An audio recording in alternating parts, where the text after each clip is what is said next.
Katroka tanteraka ny amin'ny valora alina fotoana iarahantsika sy fanomezantsika indray ato anatin'ny fampahalalam-baovao eo amin'ny teny malagasy eto amin'ny fahitalavitry matv mandatitra ny araba indray tompoko lahy sy tompoko vavy vaovao isan'ny isongadina amin'ity alina ity indray raha mofo ny fanazavana izay nentsy ny filohan'ny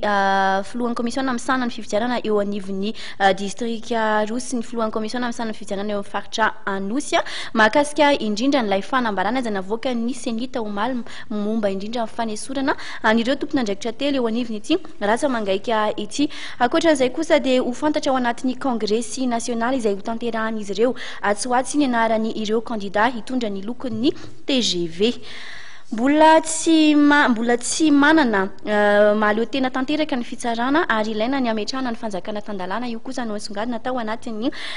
fivoriana izay nikarakaray ny sanjikan'ny mpitsara eto Madagasikara efa vonona kosa hiatrika an'ity farany herinandro lava ity ny toeram-pitsaboana etsy anivon'ny Ashera Ampefilo tompokolahy tompoko vavy asaina mpanajana ianao anaraka ny antsipirian'ireo vaovao ireo ao anatin'ny lafiny ara-politika tontolo ny fifidianana indrindra raha mono etintsika isantarana n'izay fampahalalam-baovao izay ny filohan'ny komisiona amin'ny sanany fifidianana ao amin'ny faritra Anosy moa sy ny filohan'ny komisiona amin'ny sanany fifidianana eo anivon'ny distrika roa dia nitondra fanazavana tamin'ity androany ity tao anatin'ilay fanambarana izay navoaka ny senita mahakasika ny fampitsaharana anireo tompona andraikitra telo eo anivon'ny ratsa mangaika ny senita dia ho arantsika avy hatrany ara-mofo ny andindininy izay raha fanodiko-donam-bolana nampitsarana amin'ny asa ny filohan'ny Voamera amin'ny sanany fifidianana eo anivon'ny distrika iray eto Analamanga araka ny fanazavana eto filohan'ny senita Ramatoa Beatrice Atala tamin'ny mpanao gazety androany tsy nomeny ny filohan'ny senita kosa nefa ny teti-bola izay voahodikodina fa nomariany fa nisy ny fanaovana osika tao anatin'ny raharaha raha ny momba ny présidentna CED anankiray indray ato anatin'ny région Analamanga dia mialatsiny raha ilaza androany hoe tsy resaka politika fa resaka fitantanam-bola tsy mety ary zany fitantanam-bola tsy mety zany volam-panjakana volam-bahoaka io dia ny public mahasarotiny azy zany ary mahasarotiny anay ato amin'ny senita rehefa nalefa nefa ny investigation ny fanadiadiana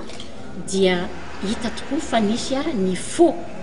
et usage de faux na faux en écriture ary ananako dossier ngeza be mihitsiny zany fokotany folo ary mbola nandefasanay ny investigation ireo olona nolazaina falomena vola dia tsy arakarak'izay ny karapanondro tonga aty aminay fa dia nanao taratasy reny olona reny fa tsy nahazo an'izany vola izany mikasika amin'ny filohan'ny Voamera amin'ny sanany fifidianana ao anatin'ny distrika iray ao Boeny dia nilaza amin'ny filohan'ny senita fa noho ny fampifangaroana ny asany amin'ny politika no nampitsarana azy tamin'ny asany ary momba ny fanesorana amin'ny filohan'ny CER ao anatin'ny faritra Anosy indray dia nomarian'ny filohan'ny senita Atala Beatrice fa tsy misy ifandraisany amin'ny fandrobana ny ivitoerana informatika regionaly sy tao amin'ny distrika tany amin'ny faritra Anosy izany dia nandefa tatitra ihany koa ny présidente CER ny Boeny fa tena tsy azo era-miasa mihitsy ary tsy mety ny fiara-miasa miaraka amin'ny olona dia nanapa-kevitra zany ny assemblée générale ny senita fa hahantona aloha amin'ny asany io olona io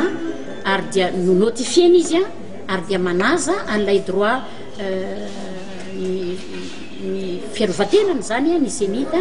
dia andray fanapa-kevitra ny senita zany ny momba an'izay satria any toerana mihitsy moa zany ny coach amin'izao fotoana izao araka ny fanazavana dia tsy mbola misy ny fanoloana ireo tompona andraikitra telo eo anivon-datsa mangaika ny senita ireo ary mbola andrasana amin'ny fiarovatena avy amin'ireo tompona andraikitra telo taorian'ireo raharaha ireo anisan'ny fipetrahany raisin'ny senita anatanterahana fanaraha-maso ny bokim-bola raha misy ny mampiaya